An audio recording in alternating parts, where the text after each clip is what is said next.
Rain, Rain by Anne M. Martin. Rain, Rain is a wonderful story about a young autistic girl, Rose Howard, who forms a strong bond with her new dog. Rose is a fifth grader living in a small town in upstate New York. She navigates school and her daily activities by following rules, sticking to a schedule, and making connections through homonyms and the help of her new dog, Rain. Rose is autistic, and these concepts give her comfort and structure. She lives with her dad, who and her mom supposedly left when she was a baby, and there's somewhat recent acquisition of her dog named Rain.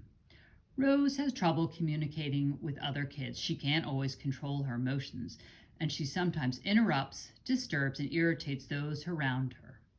Her dad, in particular, seems permanently exasperated by her and spends much of his time at a local bar. He simply doesn't accept her behavior as something that she can't control. Luckily, Rose has a kind Uncle Weldon who lives nearby and offers her support. This book is told from Rose's perspective, and readers quickly learn a great deal about her. She absolutely loves her dog, and she's basically inseparable from her dog. Her dad, Wesley, found the dog behind a bar without a collar and assumed that the dog is a stray. I'm going to read a little section from when she gets the dog.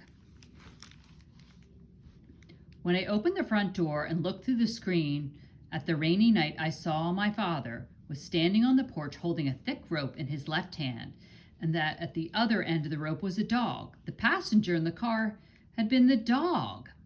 The rope was tied around the dog's neck. The dog was very wet. "Where did you find a dog?" I asked my father.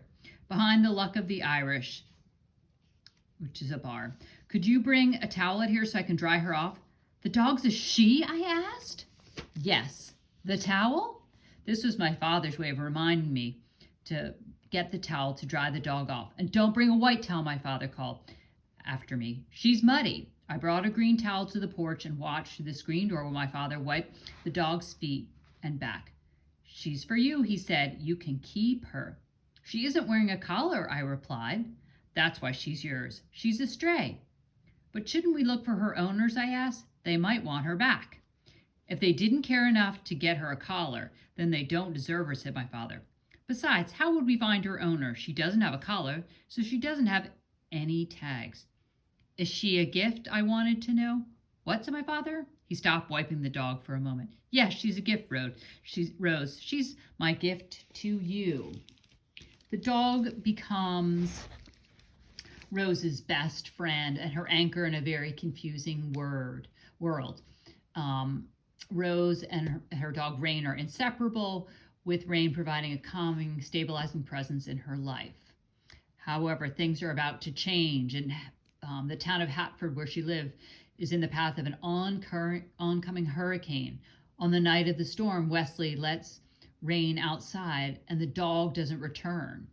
Her dog Rain is Rose's main source of comfort. She wakes up in the morning to find that Rain has disappeared and wasn't wearing a collar. She is distraught. So she's heartbroken over Rain's disappearance, and she makes a solid plan to find Rain. With her uncle's help, she embarks on a tireless search. Will she find Rain, her beloved dog companion? Unfortunately, her hunt to find more questions. She finds more questions than answers. She calls many shelters, and you'll have to read on to find out whether she is reunited with her pet. It's a delightful story. It talks about the challenges of someone who's autistic. She has lots of friendships with her classmates, and Rose receives a lot of help from the adults in her life, and she begins to understand herself better. This is very much a coming of age story which incorporates theme of family, self-reliance, acceptance, and overcoming challenges. I highly recommend this book. You'll have to read on to find out whether she is ultimately reunited with her dog Rain. I think this book's an excellent representation of showing how characters and people, the challenges of people's misconceptions about people with autism, and it really shows what a high functioning person with autism is like, and the world that they are in. So I highly recommend it. Go check out Rain Rain and find out what happens to Rose and her dog Rain.